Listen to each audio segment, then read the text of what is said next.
The broadcast is now starting. All attendees are in listen-only mode. Hello and welcome to Nova's presentation of Long-Term Part-Time Employees, Are You Prepared? With Craig Hoffman. Before we get started, I'd like to point out the panel on the top right-hand corner of your screen. You will see a drop-down section for a chat. This is where you will enter in any questions that you may have for Craig. Feel free to submit your questions at any time, but please keep in mind that the Q&A portion of this webinar will be held at the end and he will answer as many questions as time permits. If time does run out and you still have questions, you can send them to our email address, webinars@nova401k.com. Right below chat, you will see the handouts dropdown. Here you will be able to download today's material. If you are with us today to earn continued education credits, please be sure to stay with us till the end for our pop-up survey. This will allow us to track your time and participation. Certificates will be sent out within a week for those who have met the time requirement.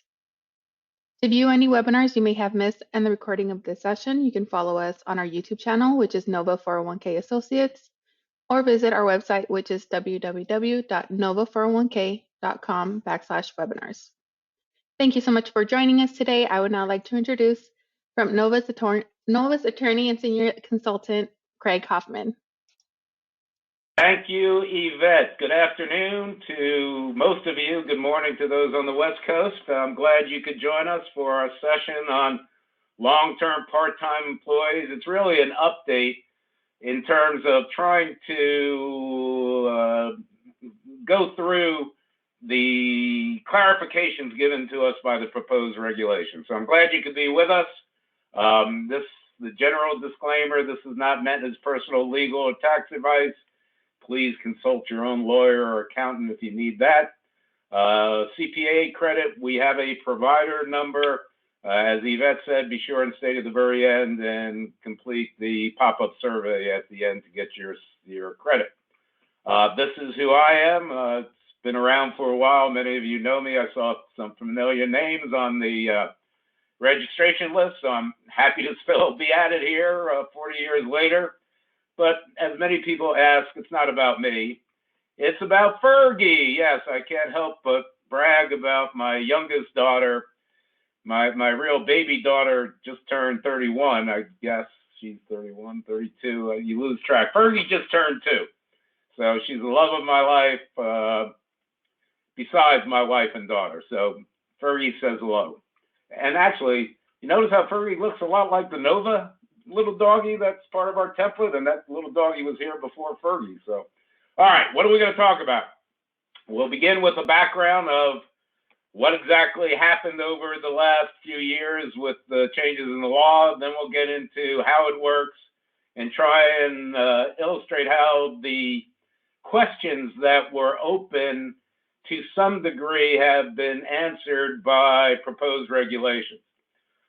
We will then talk about some alternative plan designs potentially to avoid long-term part-time employee administration, and one concern in that area, correction options, because mistakes happen, and I'm sure there are many of you dealing with plans that had not signed up long-term part-time employees already, so I think that's worth spending a little time with. And then we'll finish by talking about the deadlines to bring plan documents into compliance. So this all began with Secure 1.0, which is hard to believe was signed over 4 years ago in December of 2019.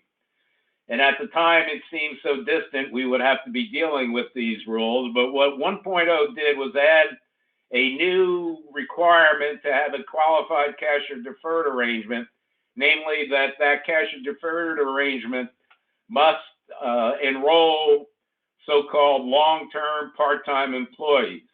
That is, employees who have completed at least 3 consecutive 12-month periods in which they were credited with at least 500 hours of service. That requirement became effective for plan years after December of 2020, but for eligibility purposes, we are permitted to exclude service prior to 1/1/21. So that means in most cases, for calendar year plans anyhow, The earliest time we'd have somebody coming into the plan would be January 1 of 2024. That's not necessarily true for non-calendar year plans, but we'll talk about that in a little bit. So that's where we stood with 1.0, and then 2.0, which was signed last year in December, made further changes. It dropped the number of consecutive 12-month periods needed to gain long-term part-time employee status from 3 to 2. It also applies the rules now to 403B plans, but only if the 403B plan is subject to ERISA, and that's effective beginning next year, 2025 plan years and thereafter. The 2.0 also added mirror language under ERISA to dovetail with the code changes made by 1.0. And most importantly, it made two technical corrections that were retroactive as if they were included in 1.0. Namely, they provided that for vesting service credit, you don't have to recognize service before 1/1/21, and it also made a technical correction with regard to the 416G exemption for certain safe harbor plans, allows that top-heavy exemption for certain safe harbor plans to be applied even if contributions are not provided to long-term part-time employees. We'll go through all of this as we work our way through, how it works. As I said, this law was signed more than 4 years ago, and it took the IRS until Black Friday, November 24th, to actually finally release proposed regulations. They were published November 27th in the Federal Register. They are proposed to be effective for plan years beginning on or after January 1 of 2024 and may be relied upon until final regs are issued, probably toward the latter part of this year. What's particularly galling is it has taken so darn long. The regs were first listed on an IRS guidance plan as due out in March of 2022, which would have given all of us a lot more time to prepare for and understand the positions the IRS was taking. Unfortunately, the IRS continued to delay. They blamed it on Secure 2.0. According to people I've spoken with at the IRS, they were pretty far along on their proposed regs, and then when 2.0 came along and changed a number of provisions, they felt it silly to send out regs that were out of date already, and so that's who they are blaming for the late release. For better or not or worse, we're stuck with this as it is, and we'll come back and talk a little bit about the problems this late guidance has caused. Keep in mind, 403B plans are now subject to this requirement beginning next year, but only if they are subject to ERISA. And many 403B plans are not subject to ERISA. Public school plans, governmental plans sponsored by public schools, for example, or non-electing church plans. There is also one kind of odd exemption that's peculiar to 403B plans, exemptions from ERISA. And that is if the employer's sole involvement is limited to collecting by payroll deduction voluntarily made employee salary reduction contributions. That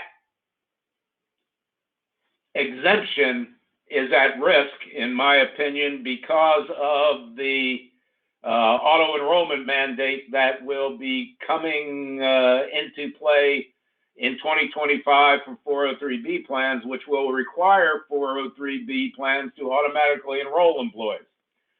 And unless and until the DOL changes their regulations, that would not be considered a voluntary salary deferral contribution for purposes of this ERISA exemption for 403B plans. So there may not be many 403B plans left other than governments and non-electing church plans. One last point, too, is the proposed regulations of which I am speaking are exclusively 401k regulations. The IRS did not promulgate any 403b regs. I'm guessing that they may well want to consider the comments they get with regard to the K proposal and use that to inform them as they write 403b regs. Obviously, there are going to be many common topics that one can infer what is in the K regs will be carried over to 403b, but we do not have 403b regs, and so at this point, it's only by inference from what we see in the K regs as to how it might apply to 403b plans. So how does it work for eligibility? The new law does not require any employer to adopt a plan. It only says if you choose to sponsor a 401k or next year a 403b plan subject to ERISA, then you must allow long-term employees to be eligible to contribute. These rules do not apply to 457 plans or simple IRA plans, but otherwise, simple K plans, the whole array of plans these rules do apply to. And under the statutory definition, a long-term employee is defined as one who is credited with at least 500 hours of service during 3, right now, beginning next year, 2 consecutive 12-month periods. And that's in the statute. What we learned from the proposed regs, there was the question, can we use the equivalency method for determining hours of service? If you remember, there is in the regs that rather than counting all hours, you can use an equivalent number of hours. If a person works any time during a day, they get 10 hours. If they work any time during a week, they get 45 hours. I think it's 190 hours for any time during a month. And the proposed regs say, yeah, you can use it, but there is no reduction in the number of hours credited as a result of using it. So you're essentially crediting a part-time employee with equivalent full-time hours, if you will. So, thanks for nothing, I guess. You can use it, but it's really going to bring people in perhaps sooner than would be desired. The other question was whether you could use the elapsed time method. And it's not directly addressed in the proposal itself, but in the preamble to the proposed regs, the IRS says that if you use the elapsed time method, then you are not requiring the completion of a set number of hours in a 12-month period in order to get credit. And therefore, you won't have any long-term part-time employees because they'll get a year of service before they could get 2 or 3 consecutive 12-month periods. That's not entirely correct. The way the service spanning rules work with elapsed time, you could have somebody who works 600 hours in the first 4 months of a year, is gone for 12, 13 months, comes back, and then works 600 hours in the last, 6 months of that year. And between those 2 12-month periods, he or she has gotten 2 consecutive 12-month periods with at least 500 hours of service. So they would be a long-term part-time employee under those rules, but would not necessarily have yet entered the plan under the elapsed time method. Now, for most smaller plans, they don't use the elapsed time method because it's too generous, but a lot of larger plans do because they don't have to count hours. And so there's concern. Well, there have been several comment letters already submitted to the IRS. The comment period closed last week.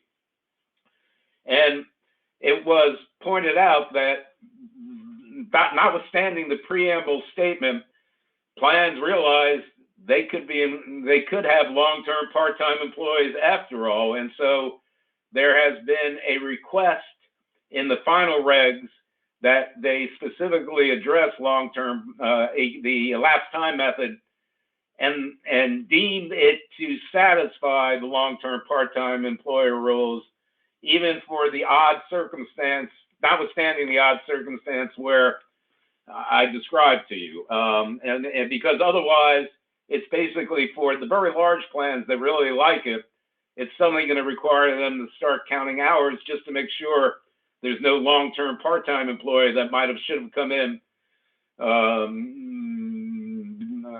sooner than the elapsed time method would have required. So we'll have to see how that all turns out. You can exclude certain employees, those who are covered by a collective bargaining agreement under which retirement benefits were subject to good faith bargaining. You can also exclude non-resident aliens with no U.S. source income. Keep in mind, it's got to be a non-resident alien with no U.S. source income. If you've got a non-resident alien who's working in the United States and receiving a paycheck here, that non-resident alien almost certainly has U.S. source income.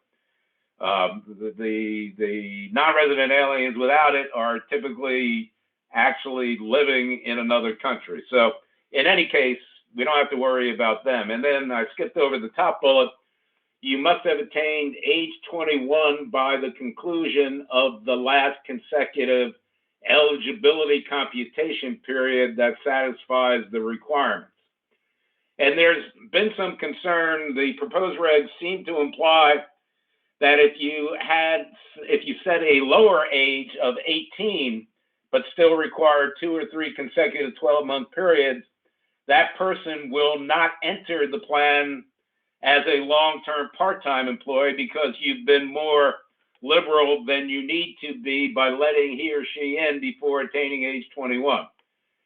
That could be problematic for discrimination testing purposes, and comments have already come in asking that 21 be the highest age, but you can set it lower if you would like to for purposes of determining long-term part-time and time employee eligibility standards. Is there something else I can help with? Siri is told me she doesn't have an answer to that, so let me get my watch away. I don't know, that Siri drives me crazy. I'm glad she's not my wife. I love my wife. Moving on. The normal eligibility computation period rules will apply, which on the face of it is kind of what we expected, but nobody really thought about it clearly over the last 4 years, because under the normal rules, the first 12-month period begins on the date of hire, and with subsequent 12-month periods beginning on anniversary dates of your date of hire. That's the normal rule, but there is a provision in the code, in ERISA and the regulations that allow plans to switch the eligibility computation period to the plan year that includes the first anniversary of your date of hire. And the vast majority of plans, small plans anyhow, that I've worked with over the years, use this switch method because it makes life a lot easier to calculate hours credited. The only time you have to worry about a non-plan year crediting period is their first 12-month period of hire. And vesting is typically based on the plan year, so people do that. And it's nothing wrong with doing that for long-term part-time employee rules, but it will result in accelerated entry for long-term part-time employees, and we'll see that in a few moments in a case study. The normal entry rules apply as well, so once you've satisfied your 3 or 2 consecutive 12-month periods, you must enter the plan no later than the first day of the plan year following that, or a date that is no more than 6 months after the date you satisfy those requirements. And the vast majority of our plans satisfy this rule by having semi-annual entry dates. And that's fine for long-term part-time employees, but questions have been raised. Well, can you have more frequent entry dates for those who complete a year of service. Say they come in the month after they complete a year of service, but keep out long-term part-time employees until the first day of the plan year or the first day of the 7th month. And my answer is, I think you can do that. It could likely would be considered a benefits, rights, and features non-discrimination issue. But as we will talk about shortly, you can exclude long-term part-time employees from non-discrimination testing. And if you make that election appropriately, as we'll discuss, I think that's fine if you want to do that. People have raised that. The question in my mind is, do you really want to have different rules for different groups of employees? I think you're just making administration that much more difficult. So we talked about the switch method, and the regs do not address whether you can use the 1 year for the 1 year service requirements, the switch method, and use the anniversary date method for long-term part-time employees. What that would mean is you would be tracking computation periods, eligibility computation periods, two ways, one on the anniversary date and one on the switch way. And first off, why would you ever do that to yourself? I mean, the administrative hassle of doing that, I think, it outweighs any benefit. If you really wanted to do that, I'd go back to the anniversary date method and just live with it. But secondly, the DOL regulations, as they exist now with regard to the 1 year, using the switch method when calculating whether you've gotten a year of service, the DOL regs say, yeah, you can make that election, but it has to be in your plan document and it has to apply to all employees. And so it's taking that on the face of it, the DOL regs would need to be amended in order to use a different method for long-term part-time versus normal eligibility.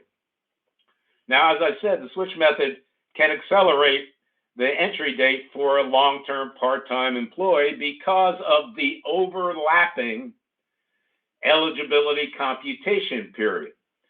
So here, let's assume we've got a bicycle shop plan, been around for a long time. In 2021, we hire Lance on December 30th, and Lance is 49, so he's well over 21.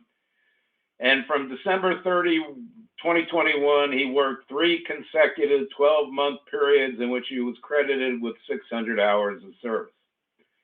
We use semi-annual entry, and the question is, when would Lance be eligible to participate?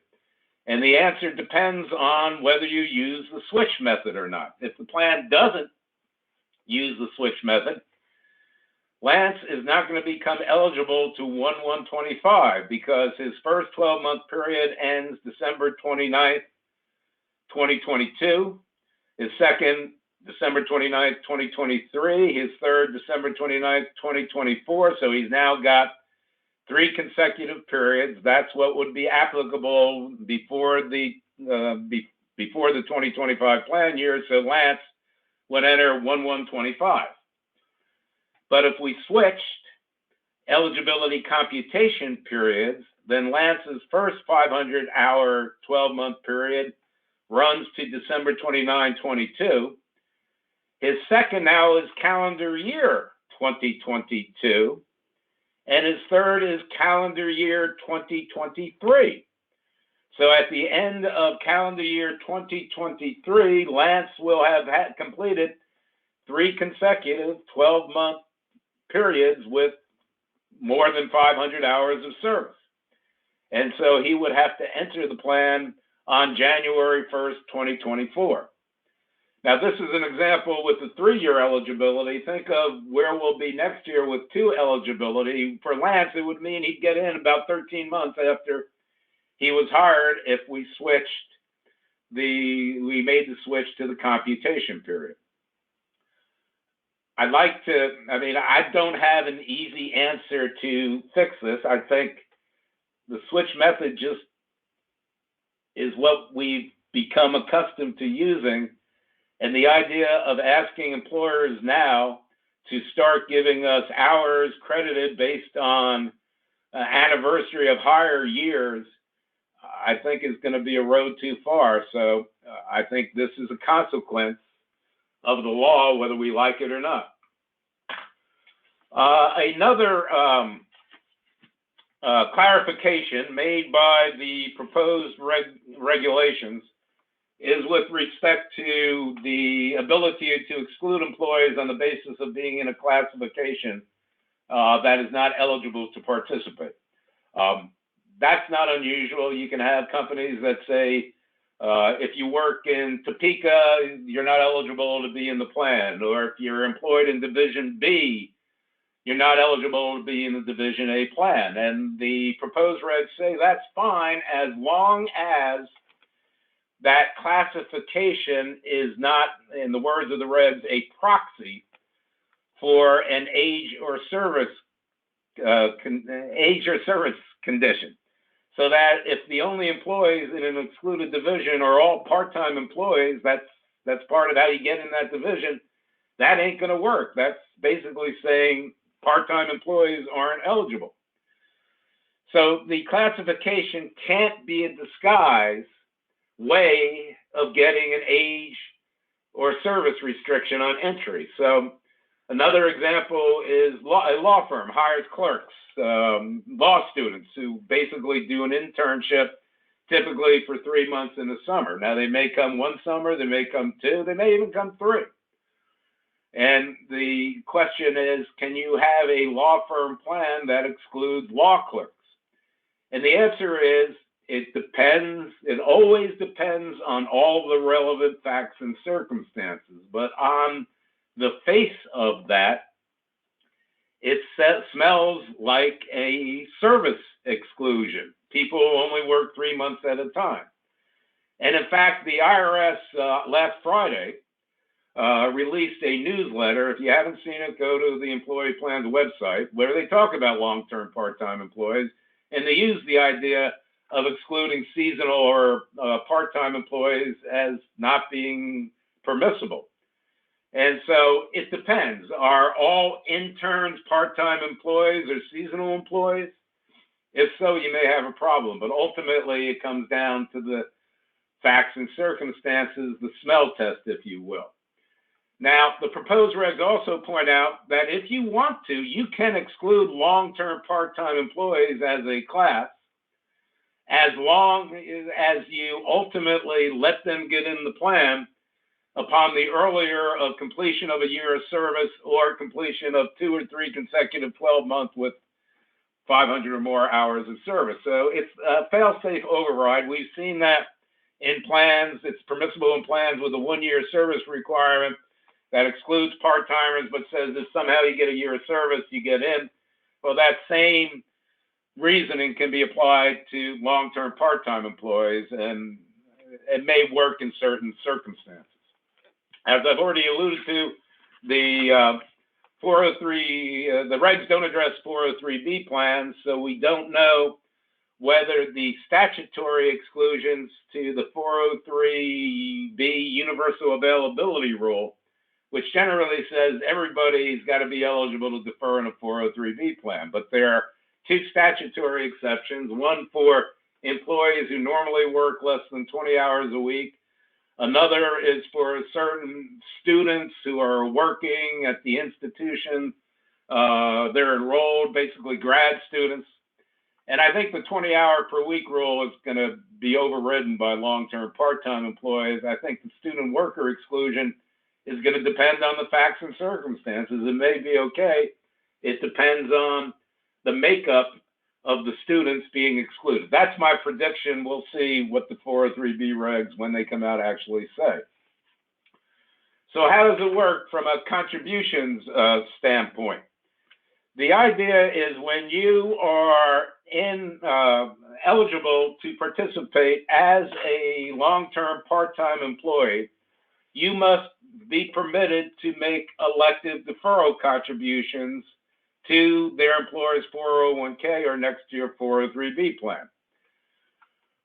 That's it. They don't have to receive other contributions. Now, there are some questions addressed by the proposed regs is that, do you have to allow them to make catch-up contributions, or do you have to allow them the option to make a Roth contribution if that's permitted under the terms of the plan? And the answer in the proposed regs is no. You don't have to do it if you don't want to.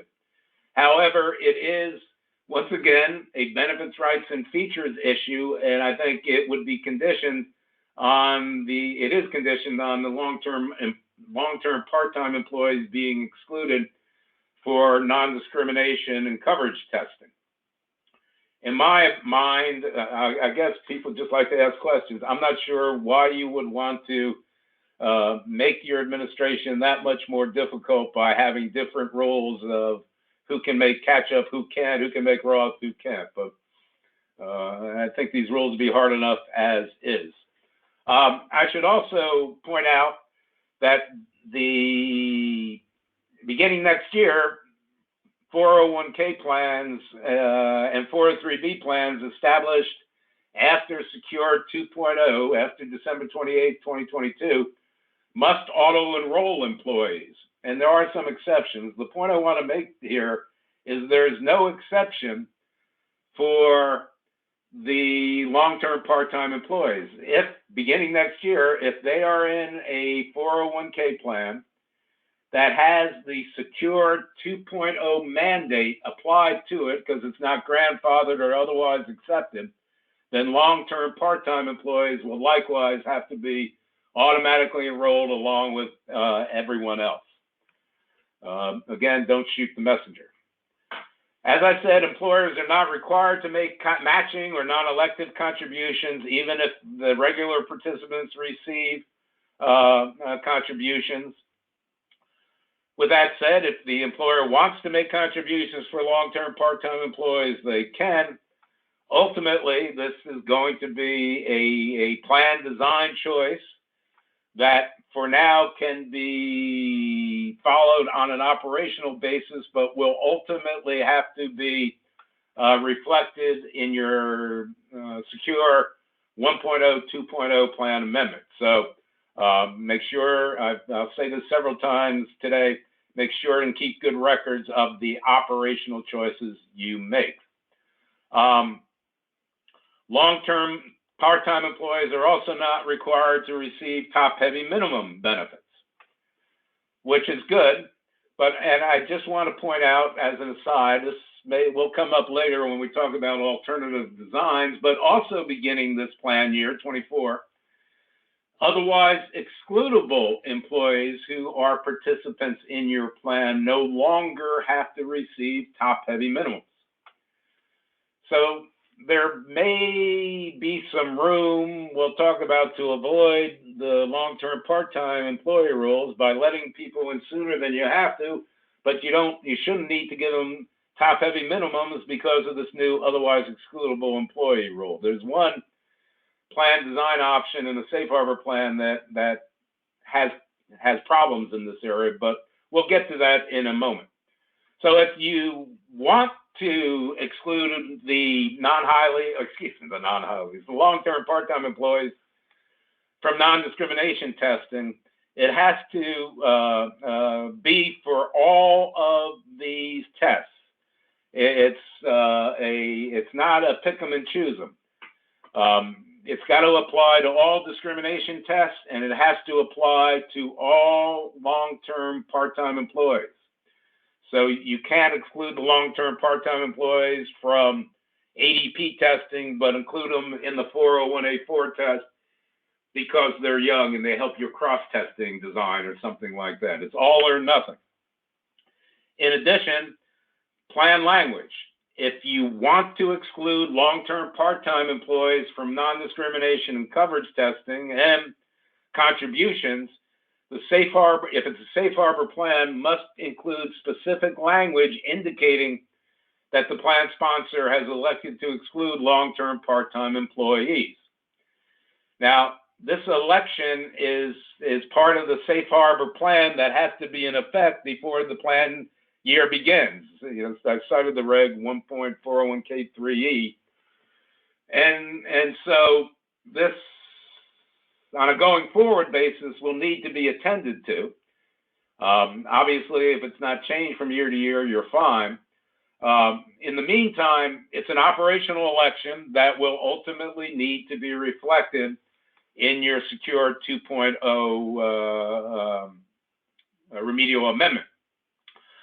For non-safe harbor plans, there does need to be plan language, but it only needs to be so-called enabling language. That is, language that authorizes the election to exclude long-term part-time employees from these tests.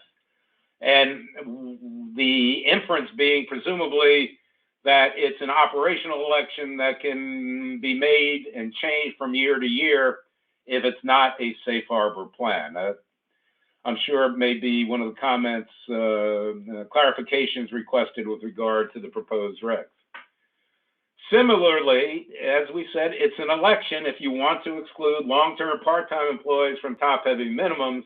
If you choose to do so, the election must apply to all long-term part-time employees and must be specifically included in the terms of the plan document. Now, top-heavy minimums, there are a lot of safe harbor plans that are exempt from top-heavy at all by satisfying the requirements under Code Section 416 G4H, one of my favorite code sections. I'm sure it's at the top of your list as well. What that says, if your safe harbor plan is limited to elective contributions, safe harbor contributions, and match if you have them that fit the matching safe harbor, then the plan is exempt from top-heavy. However, safe harbor contributions need to be made for all eligible participants. And the technical correction, you remember I mentioned at the start, one of them was to specifically provide that if you don't give top-heavy minimums in a safe harbor plan to long-term part-time employees, you do not blow this top-heavy exemption. So that's the good news. The bad news is there is nothing that deals with Rev Rule 2004-13, which, as by obvious, it's 20 years old, but way back then, the IRS ruled that if you allow people into your safe harbor plan sooner than you need to, so you're benefiting otherwise excludable employees, and you don't provide top-heavy minimums to those otherwise excludable employees, which you don't have to, that's fine, but you blow the top-heavy exemption under 416 G4H. And that makes absolutely no sense today in light of the long-term part-time employee change, as well as the congressional rule that otherwise excludable employees do no longer need to receive top-heavy minimums. So ASPA has brought that up with the IRS and is bringing it up again in their comment letter they filed last week.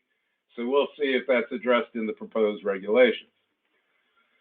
As I alluded to earlier, it is possible at some point, well, maybe I didn't allude to it, but it is possible at some point in time, a long-term part-time employee might complete a year of service and enter under the plan's normal eligibility rules. The proposed regulations refer to these people as former long-term part-time employees. And once if you're in the plan, but now a former long-term part-time employee, then you are no longer disregarded for coverage. You can no longer be disregarded for coverage and non-discrimination. You must be eligible to share in contributions normally as under the terms of the plan. You would be entitled to top-heavy minimums to the extent there is a top-heavy minimum requirement. But the one thing that doesn't change for former long-term part-time employees is that they continue to vest under special vesting rules for long-term part-time employees, namely only 500 hours needed to get a year of vesting credit, which segues to vesting. How does that work? Although you're not required to make contributions beyond for matching or non-elective, an employer may choose to do so. Or you may actually go full-time and get into the plan, in which case you may be getting contributions at some point going to a person who entered the plan solely on the basis of being a long-term employee. And those contributions may be subject to a vesting schedule. So you might make them for long-term, or the long-term may become a former long-term and now is eligible for contributions. Either way, in figuring that person's vested percentage in their account balance, we have to apply a special rule where the long-term part-time employee receives a year of vesting credit for any vesting computation period in which he or she is credited with at least 500 hours of service. Service credited before 1/1/21 can be disregarded. That was the second technical correction that Secure 2.0 made. And these rules apply to any long-term part-time employee or former long-term part-time employee who is defined as somebody who entered the plan solely by reason of being a long-term part-time employee. If you qualify for participation based on the normal 1,000-hour rule, then you continue to get service. You only get vesting credit based on 1,000-hour years.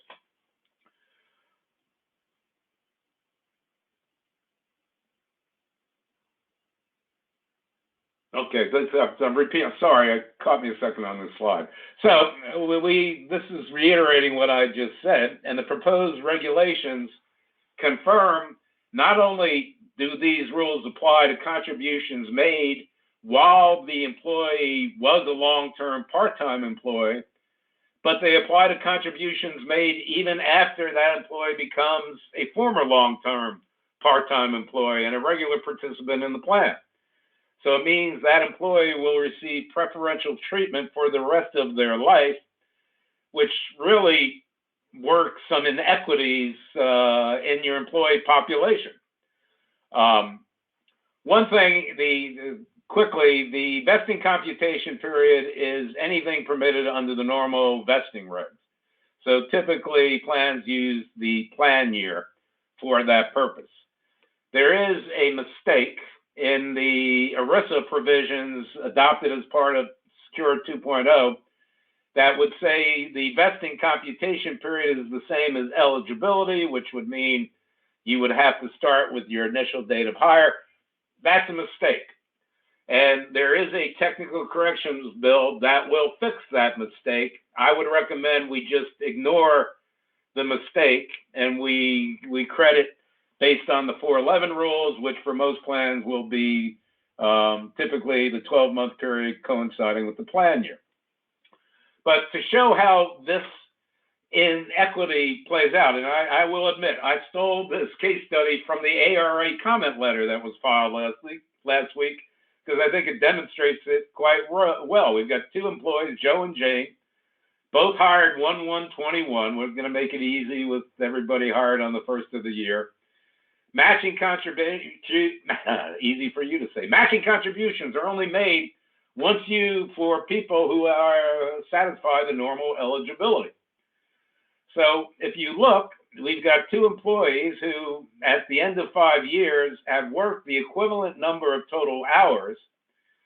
But Joe went full-time in 2022 and entered the plan as a result. And therefore, he did not enter solely on the basis of being a long-term part-time employee.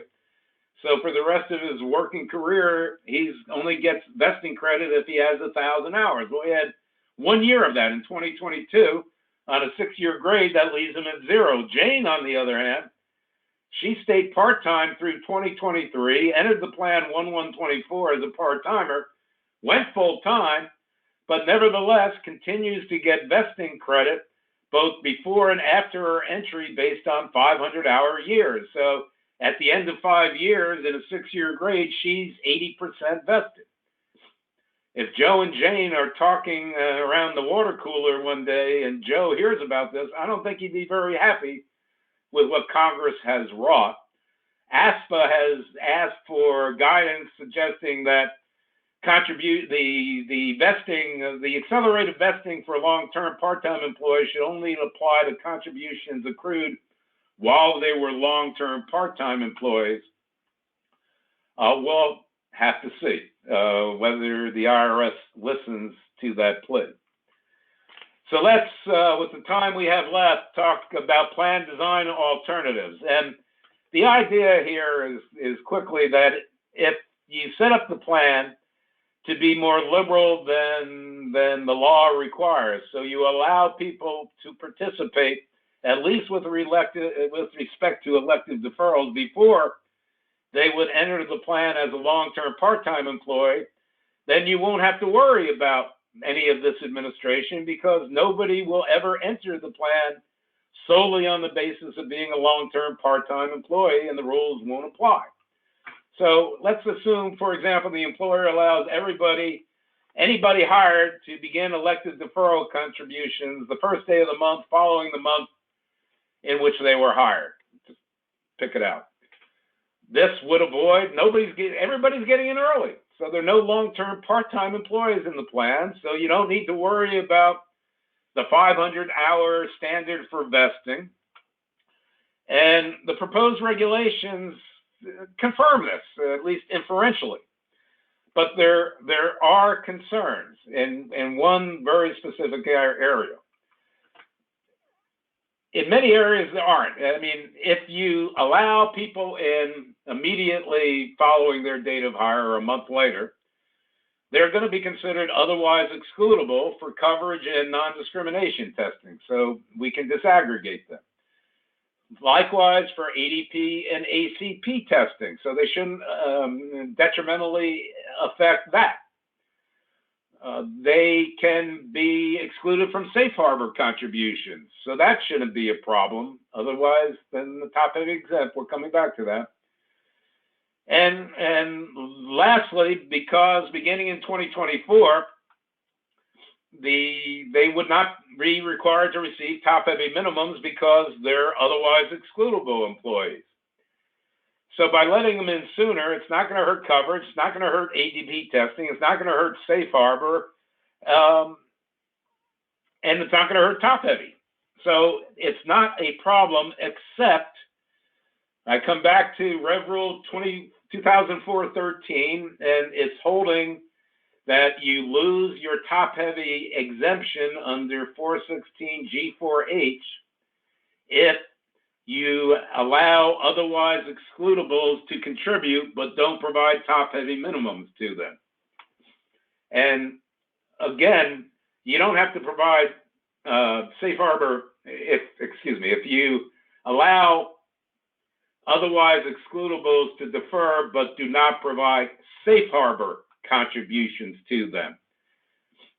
That's when you blow the top-heavy exemption.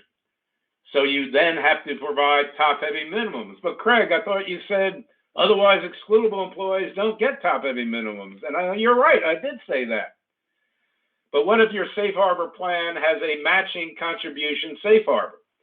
And you've got some normally eligible person who didn't defer, didn't get a match, but now if the plan isn't top-heavy exempt, then guess what? He or she gets the top-heavy minimum. And that's the rub on allowing people in early if you're relying on the 416G4H exemption.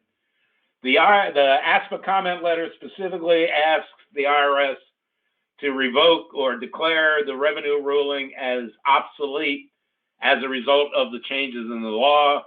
I know they had conversations with IRS ahead of the proposed regs and were hopeful it might be addressed there. It was not. So unless and until 0413 is revoked, I think you're stuck with it. I think we went through this in the interest of time. Let's move to correction options. Obviously, they dropped these regs on Black Friday, and it has caused us all to scramble. I personally expected transitional relief in the proposed regs as they came out. I was aghast that it didn't.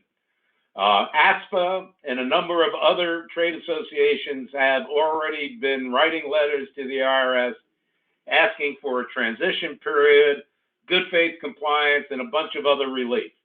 To date, the IRS has not responded to those requests, and I don't know that you can count on them. And so what do? Well, that newsletter that came out last Friday said, so helpfully, coming out 3 weeks after you should have already enrolled people potentially, telling sponsors you should review your census and make sure you identified everybody who should have come in. If any employees were not timely given the opportunity, the error may be corrected in accordance with the employee compliance resolution system. Thanks a lot for nothing. I mean, let's say it's better. It is what it is, but I'm crossing my fingers. There may still be some transitional relief, but as of today, no. So what is the corrective options under EPIRS? Well, you got to keep in mind Secure 2.0 made some changes. In particular, if you have an automatic enrollment plan, then if you've made a reasonable administrative error in implementing automatic enrollment, auto escalation, or improperly excluding an employee, you can correct them basically by allowing them to begin elective deferrals as soon as you can. Now, the deadline, wait a second. I went the wrong way, sorry. So the correction is made by starting salary reduction contributions and making up any related matching contributions and earnings. If there are no related matching contributions and you don't have to give them to long-term part-time employees, the only correction really is to put them back in the plan. And the deadline is by when?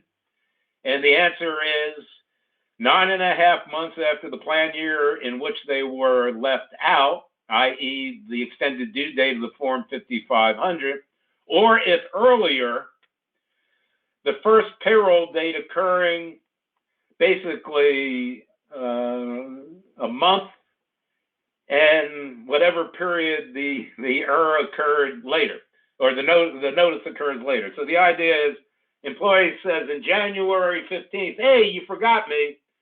You've got to get that person back going up again since he or she notified you by March 1st, the month following the full month that follows when the error occurred.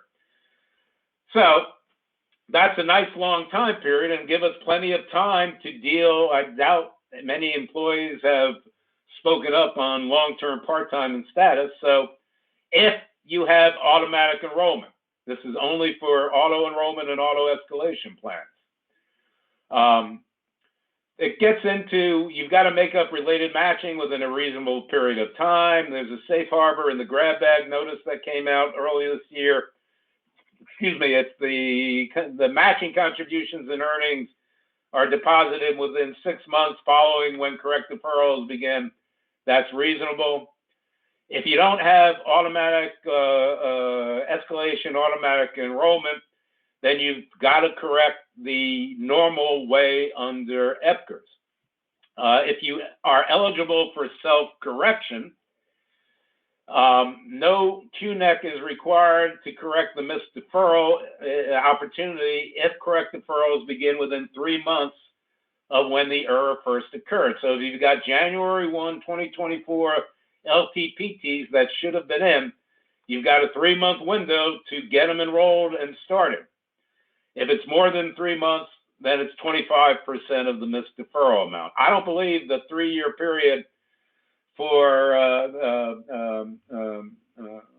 significant corrections is applicable in light of Secure 2.0. So I think 25% applies unless the IRS finds you first. That is when the self-correction period ends under the new Secure 2.0 provisions. If you don't qualify for self-correction or the employee has terminated, then it's a 50% QNEC equal to the missed deferral opportunity.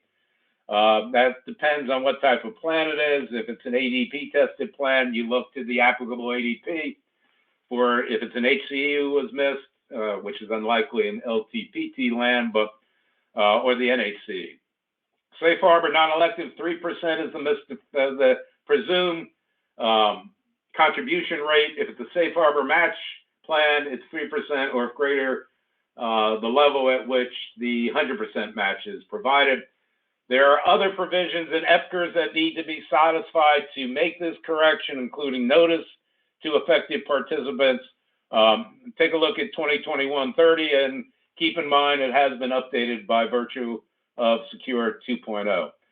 Lastly, quickly, amendment deadlines have been extended by by the grab bag guidance, notice 24-2 for qualified plans. The deadline is now December 31, 2026. Note, that's not the 2026 plan year. It's a hard deadline. For collectively bargained plans, 12/31/28. For governmental plans, 12/31/29. Similar deadlines for 403B plans. And it's very important that plan sponsors keep track of how the plan is operationally complying in order to reflect those operations in the remedial amendment that is ultimately adopted. All right, I think we have had a bunch of fun so far. Let me see, do we have many questions, Yvette? We had one come in, and let's see if they can specify exactly what they mean, but it says also, can it exclude from 3% safe harbor contribution? Yeah, I think that the person is asking is, can long-term part-time employees be excluded from the 3% safe harbor or the matching safe harbor contributions? And the answer is yes, provided it's in the plan document and the plan has elected to exclude all long-term part-time employees from all coverage and non-discrimination tests. All righty, perfect. That's the only question. That's it. Well, glad I answered all the questions. Obviously, many people, I know you out there, you can find me. I can't hide, I can run, but can't hide. We have used up almost, in fact, we're only 2 minutes short of an hour. So, Yvette, why don't you take us home, please? All righty, perfect. Just a few reminders, everybody. If you go to your go-to panel on the right-hand corner of your screen, you're going to see a drop-down for handouts. This is where you're going to find today's copy of the presentation in PDF form. If you're not able to see this on your panel, you can email us and we will send you the handout. For CE credit, please be sure to fill out the pop-up survey once the session ends. For any other questions, you can email us webinars@nova401k.com.